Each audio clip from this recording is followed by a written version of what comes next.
I know that people don't believe this, but there is literally zero temptation to perform my songs. I don't love performing the way that I love writing. And if y'all could feel how I feel writing, you will understand that I don't need anything more. It's just the best, the most addictive drug. Trust me. We put the trigger. Boom. Oh boy, how many songs have I written? That is the question.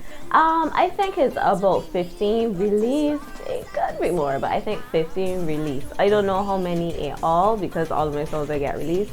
But yeah, like I don't plan to stop making music. Music is an everyday thing, so we should be releasing all year round. I write other genres.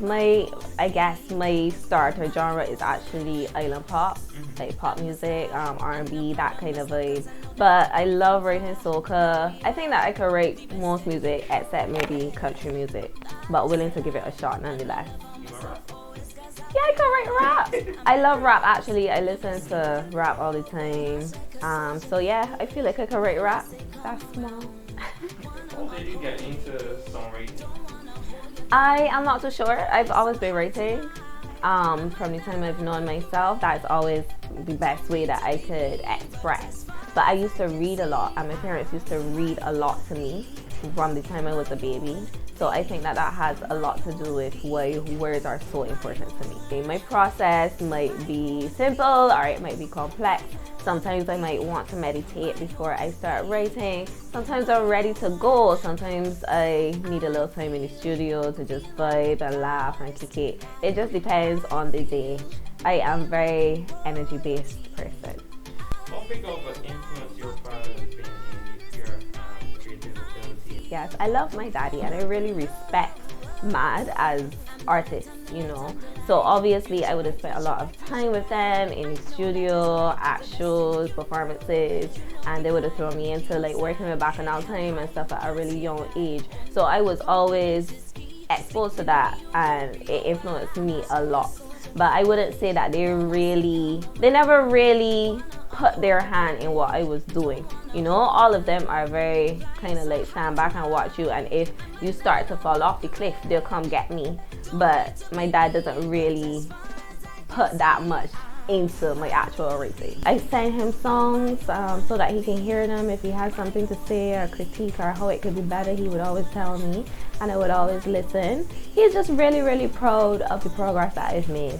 But he would have known that I had this ability, so he always says, you know, he's not surprised, but he's glad to add that to his list of things to tell his friends. How did Trigga Boom I'm waiting it. You know, just last night I told someone that I'm going to start telling lies about this, and everybody that asks me, I'm going to tell them something different. I was supposed to think about something different for today, but the truth is, it just comes from Man Down, which is a Rihanna song. Why did I pull the trigger, pull the trigger, pull the trigger, boom? And I love Rihanna. She influenced me a lot, just in life, like as being a boss babe, being a music mogul, and just being a baddie, you know what I mean? So I had that as my Instagram handle actually before I started writing soca or before any of this happened. And when I was thinking about what I was going to call my record company, when I decided I was going to start writing in Barbados more, and my friend told me, why not just pull the Trigga Records? Like everybody knows that that's your handle anyway. You wouldn't have to change anything. It would be simple. So that's how it happened. In terms of creativity on a whole, I am inspired by everything. I love nature. That really gets me in touch with my creative side. I like just, you know, the beach and just chilling. In terms of people or musicians, my favorite writers, the trifecta, of course, Bob Marley, Cartel, Prince. We cannot ever leave them out or put them down. Lauryn Hill, big influence. As I mentioned, Rihanna.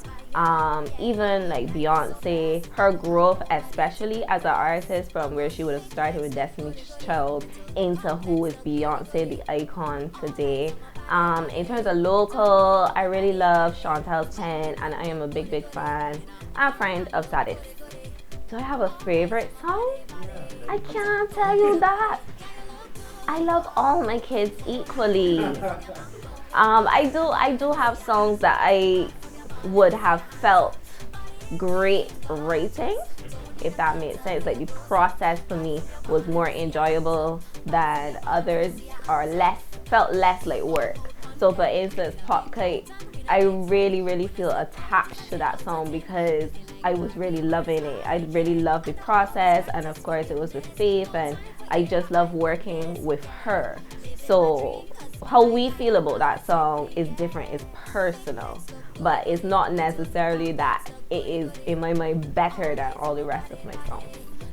Faith Calendar is a perfectionist, an overachiever, and can be quite miserable when she's not getting what she wants. However, I have mastered knowing when Faith is about to get miserable and correcting it immediately so that I don't have to do with it, because I am also very sensitive and we're both Pisces. So if she get miserable, I can get miserable. And that happened one studio session and it wasn't cute. It wasn't cute for everyone involved. But when I have writer's block, I usually go to the beach. I usually go to the beach, just free my mind, or I like to dance, so I might go out and dance, I might do a class, just do something that would activate or reactivate, get that blockage out of the way. I try my best not to get a writer's block though. Like if I feel it coming on, I just stop whatever I'm doing, put on the song, leave the studio, whatever, because I cannot risk that. Writing 15 plus songs for the season was not a place for writer's block at all. There's a lot of people that I would like to write with. I would love to write with Chantal, to be honest. I would like to write with Mikael Teacher, for sure. And who else? Well, I mean, me and Carter need to like stop. I will put on a long sleeve shirt and roll, you know what I mean? Just call me. I'm an introvert. If I'm not out or being, social, I really do enjoy my own company, my own time, just spending time with myself, just chilling at the beach or lighting some candles, journaling, stuff like that. So the other side of me is very quiet, very zen, very to myself. Just keep writing. Just keep creating. No matter what your craft is, no matter what your art is, always keep creating. You can do it. You can achieve it. It takes most of us a long time to find our niche. You can also find yours, so don't give up. If you know that music is for you, keep with the music. You can do it. It's all in you. This is Trigga Boom, and you are watching Crop Over Close Up.